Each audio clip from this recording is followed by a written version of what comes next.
पुराने जमींदार का पसीना छूट गया। यह सुनकर कि इनकम टैक्स विभाग का कोई अफसर आया है और उनके हिसाब किताब के रजिस्टर और बही खाते चेक करना चाहता है। अब क्या होगा मुनीम जी? जमींदार ने घबरा कर कहा, कुछ करो मुनीम जी। हुजूर, मैं तो खुद घबरा गया हूँ। मैंने इशारे से पेशकश भी की, चाह कि भला टल जाए। 1 लाख तक की बात की, लेकिन वो तो टस से मस नहीं हो रहा है।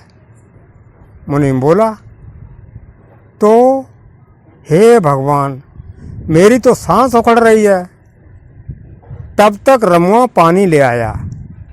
जमींदार ने पानी पिया, पर घबराहट कम न हुई। हिंदू है कि मुसलमान? सिख है? तो अभी लस्सी बस्सी पिलाओ, डिनर के लिए रोको, सोडा पानी का इंतजाम करो। फकीरे से बोल 3-4 मुर्गे कटवाओ और उनसे कहो हम सारा हिसाब किताब दिखा देंगे, पर आप शहर से इतनी दूर से आए हैं, हमारे साथ डिनर करना तो मंजूर करें। मुनीम घबराया हुआ चला गया। 5 मिनट बाद ही मुनीम अफसर को लेकर जमींदार साहब के प्राइवेट कमरे में आया।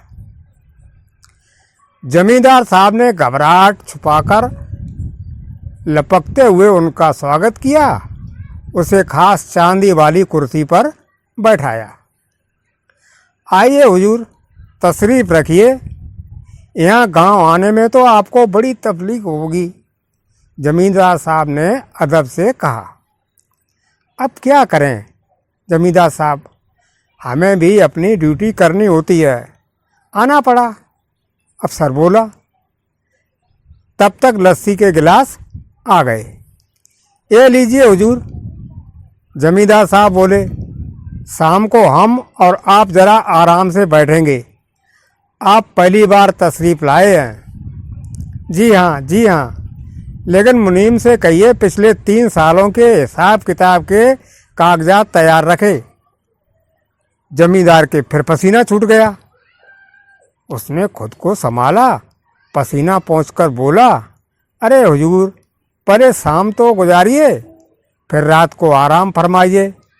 सुबह आप जैसा चाहेंगे वैसा होगा। तभी नौकर ने आकर मालिक को जानकारी दी। मालिक, रात के लिए फकीरे के यहाँ से कटे मुर्गे आ गए हैं। मालकिन पूछ रही हैं कि चारों 100 रुपये वाले बनेंगे या आधे भुने हुए और आधे 100 रुपये वाले। बताइए हुजूर, कैसा मुर्ग पसंद करेंगे? 100 रुपये का या भुना हुआ या दोनों? जमींदार साहब ने पूछा। इनकम टैक्स अफसर एकदम कच्चा पड़ गया। कहने लगा, जमींदार साहब, मैं चलता हूँ। अरे क्यों? कहाँ? हमसे कोई गलती हो गई क्या? नहीं नहीं, लेकिन आपके साथ बैठकर मुर्ग खाने की मेरी औकात नहीं है।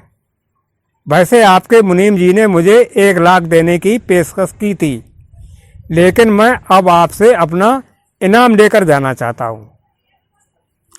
जमींदार और सारे कारकुन चौंके कि आखिर ये माजरा क्या है। जमींदार साहब भी चौंके। लेकिन आप? हुजूर, मैं 1 लाख रुपए की रिश्वत लेकर भी जा सकता था, पर नहीं, मुझे तो आपसे बस आपका अपना इनाम चाहिए। इनाम? जी हुजूर, मैं इनकम टैक्स अफसर नहीं, मैं तो आपकी रियासत का बहुरूपिया किशन लाल हूँ। सोचा अपनी कला दिखाकर आपसे ही कुछ नाम हासिल किया जाए। जमींदार भड़क गया। तो तू किस्नू धानो का है? रामू धानो का आवारा बेटा? अरे हरामजादे, तेरी वजह से मुझे हार्ट अटैक भी हो सकता था। तेरा इनाम बनाम तो गया बाहर चूल्हे में। अगर सदमे में मुझे कुछ हो जाता तो? मैं हुक्म देता हूँ, हमारी रियासत छोड़कर कहीं भी चला जा। यहाँ दिखाई दिया तो मैं तेरे हाथ पैर तुड़वा दूंगा। बहुरूपीय कलाकार किशन लाल को इनाम तो नहीं मिला। डर के मारे उसे वो कस्बा भी छोड़ना पड़ा। फिर कई वर्ष बाद जमींदार के उसी गांव में एक बूढ़ा साधु आया। वो एक पीपल के पेड़ के नीचे धूमी रमा के बैठ गया। वो किसी से कुछ मांगता नहीं था। उसके प्रति लोगों का आकर्षण बढ़ने लगा। वो थोड़ा प्रवचन भी देने लगा। लोगों ने उसकी कुटिया बनवाने की बात की तो उसने मना कर दिया। वो जाड़े, गर्मी, बरसात में वहीं पीपल के नीचे बैठा ध्यान, भजन, प्रवचन में खोया रहता। उसकी कीर्ति फैलने लगी। दूर दूर क्षेत्रों से लोग उसके दर्शन करने आने लगे। एक दिन जमींदारिन भी उसके दर्शन करने आई। उन्होंने श्रद्धा से दक्षिणा दी। साधु ने वो धन ग्राम पंचायत को दान में दे दिया। प्रवचन देते समय उसने कहा, यह धन मेरा अर्जित धन नहीं था, मैंने इसे अपने श्रम से नहीं कमाया था, यह समाज का धन है। उसी तरह समाज के पास लौट जाना चाहिए जैसे वर्षा का जल सागर में लौट जाता है। श्रद्धालुओं की भीड़ बढ़ने लगी। जमींदारें रोज उसके दर्शन करने आने लगी। एक दिन उन्होंने जमींदार साहब से कहा, क्यों ना हम साधु जी को हवेली में ले आएं। वे जाड़े, गर्मी, बरसात में वहीं पीपल के नीचे बैठे रहते हैं। बारिश के दिनों में वहाँ बहुत कीचड़ हो जाती है, भक्तों को बड़ी असुविधा होती है। जमींदार साहब ने हाँ कर दी। बड़ी धूमधाम से जमींदारन साधु महाराज को हवेली में ले आई। भक्त वहीं आने लगे।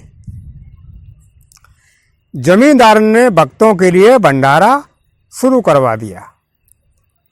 प्रवचन देते समय साधु महाराज ने कहा, पेट तो पशु भी भर लेता है, पर मनुष्य के पास एक और पेट होता है, वो है विद्या और ज्ञान का खाली पेट।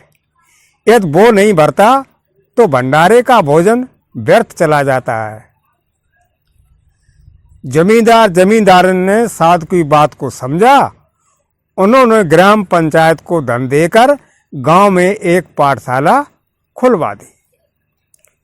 पर एक समस्या सामने आई, उसमें पढ़ने के लिए बच्चे आते ही नहीं थे। तब साधु ने एक दिन प्रवचन में कहा, जो भक्त मेरे दर्शनों के लिए आते हैं, यदि वे अपने बच्चों को पाठशाला में नहीं भेजते तो उनसे मेरा निवेदन है कि वे मेरे दर्शन के लिए न आए। साधु महाराज की बात का असर हुआ। पाठशाला में बच्चे पहुंचने लगे। भक्तों की भीड़ और बढ़ने लगी। जमींदार और जमींदारन ने दुनिया का दूसरा चेहरा देखा। और एक रात जब सारे भक्त जा चुके थे, उन्होंने अपनी सारी धन संपदा लाकर साधु महाराज के चरणों में रख दी। महाराज, आप जैसे चाहें हमारी इस अकूत संपदा और संपत्ति का उपयोग करें। दूसरे दिन सुबह भक्त आने लगे, पर साधु का कहीं पता नहीं था। जमींदार और जमींदारिन सत्ते में आ गए। पूरी हवेली की तलाशी ले गई, पर साधु की परछाई तक वहां नहीं थी। वो साधु सारी धन संपदा लेकर चंपत हो चुका था। जमींदार और जमींदारिन के साथ बहुत बड़ा धोखा हुआ था।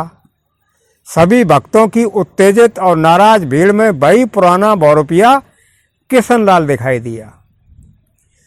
जमींदार का गुस्सा तो सातवें आसमान पर था ही। वे भड़क उठे, इतने वर्षों बाद किसनू तू यहाँ? मैंने तो तुझे देश निकाला दिया था, तू यहाँ क्या करने आया है? हुजूर, मैं अपना इनाम लेने आया हूँ, किशनलाल ने अदब से कहा। कौन सा इनाम? किस बात का इनाम? हुजूर, पिछला इनाम भी जो आपने नहीं दिया था, और इस बार का इनाम भी। इस बार का इनाम? लोग भौचक्के थे। जी हुजूर, वो साधु मैं ही तो, जिसे कल रात आपने सारा खजाना सौंप दिया था। लोगों को विश्वास नहीं हुआ। ताज्जुब से जमींदार से पूछा, तू ही वो साधु था? जी हुजूर, तो वो सारी धन दौलत कहाँ जो मैंने तेरे हवाले की थी? हुजूर, वो सारी दौलत हवेली की पिछवाड़े वाली कोठरी में सही सलामत रखी है। नौकर चाकर दौड़ पड़े, वे खजाने वाली गठरी उठा के ले आए और उसी की साधु वाली धोती में बंधी थी। गठरी खोल के देखी गई, सारी दौलत के साथ ही उसमें उसकी दाढ़ी मूछ भी रखी थी। उसका गेरुआ कुर्ता और रुद्राक्ष की माला और अन्य मालाएं भी जो वो साधु के रूप में पहनता था। भक्तों की पूरी भीड़ ने राहत की सांस ली। जमींदार ने उसे ताज्जुब से देख रहे थे। अरे पागल, तब तू इनाम क्यों मांग रहा था? तू तो यह सारी दौलत लेकर भाग भी सकता था। भाग तो मैं जरूर सकता था हुजूर, लेकिन तब साधुओं पर से लोगों का विश्वास उठ जाता हुजूर। लोगों ने उसे आंखें फाड़ फाड़ कर आश्चर्य से देखा। जमींदार और जमींदारन ने भी, सबकी आंखों में अचरज था। कितना बेवकूफ़ आदमी है यह, अपनी सच्चाई न बताता और सारा खजाना लेकर भाग जाता तो जमींदार भी क्या कर लेता। किस्नू बहुरूपिया अपने इनाम के इंतजार में चुपचाप खड़ा था। तभी जमींदार साहब ने कहा, किस्नू, यह जो तेरे साधु के कपड़े मालाएं वगैरह पड़ी हैं, इन्हें तो उठा ले। वो तो मैं उठा लूँगा, पर मेरा इनाम वो तो दे दीजिए। सचमुच हमें तेरी अकल पर बड़ा तरस आ रहा है किस्नू। जमींदार साहब बोले, तू सचमुच मूर्ख है। हुजूर, आखिर मैं कलाकार हूँ ना, हम मूर्खों से ही ये दुनिया चलती है। मुझे तो सिर्फ अपना इनाम चाहिए, आपकी धन दौलत नहीं।